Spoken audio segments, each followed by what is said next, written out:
Now, if there's a concern for gaits where the child is limping or the child is always crying when it's time to walk, that's a red flag, because that tells you that there's something going on in those bones that the child needs to be checked out.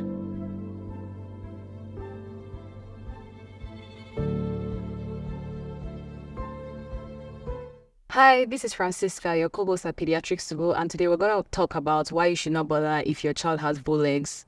Or, did I put it well? Yes, you're fine. Yeah, okay, so Dr. Sanusi, take the floor. Hello, everyone. Thank you, Francisca. You're well. So we're talking about bow legs today because a lot of parents have a lot of undue concerns about the shape of their children's legs. Many children have bow legs, and the other medical name for it is genu varum.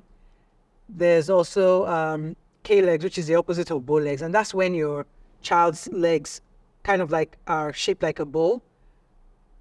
One of my siblings had bow legs, and when my mom would go out, this was in England in the 1950s, when my mom would go out with her, people would say, "Oh my goodness, she's deformed for life."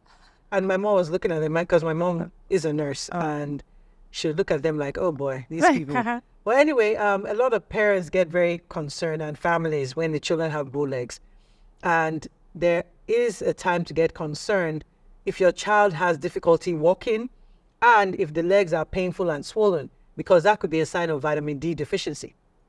But most bow legs, if the child is walking fine, is going up and down the place, climbing, and is happy, most bow legs is actually based on the fact that the child has just started to walk. Remember that when a child is in utero, the child's legs are bent up and they're kind of like bowed out. That's usually the position of the legs in utero. So as children start to get older and their bones get stronger, the bow legs tend to self-correct by itself. Now, if there's a concern for gaits where the child is limping or the child is always crying when it's time to walk, that's a red flag, because that tells you that there's something going on in those bones that the child needs to be checked out.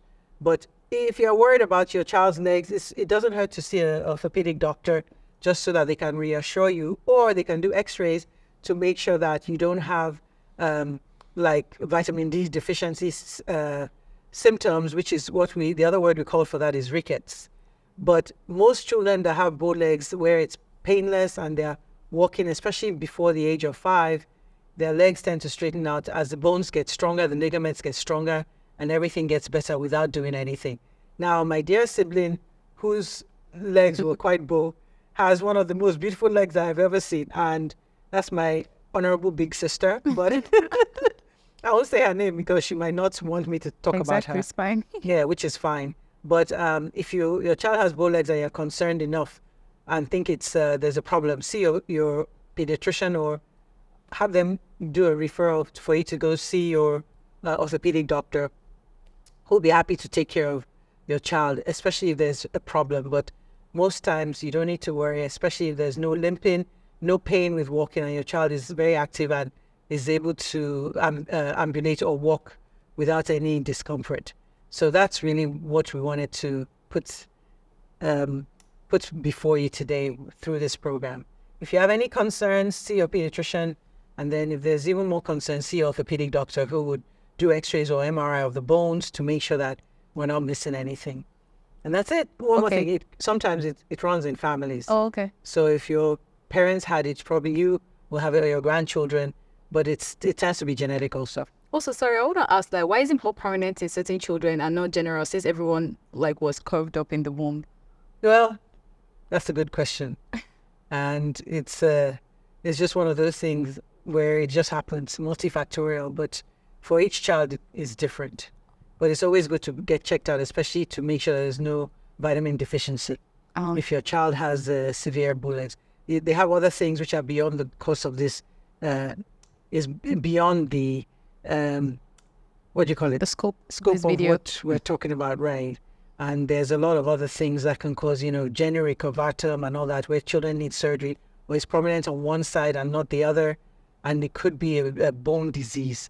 So it's always good to have it checked out if there's a concern, and especially if it's one-sided or if it's not getting better after the child is much older, like after the age of 5 to 7 years old. If you're still concerned, see your orthopedic doctor. It doesn't hurt to see them.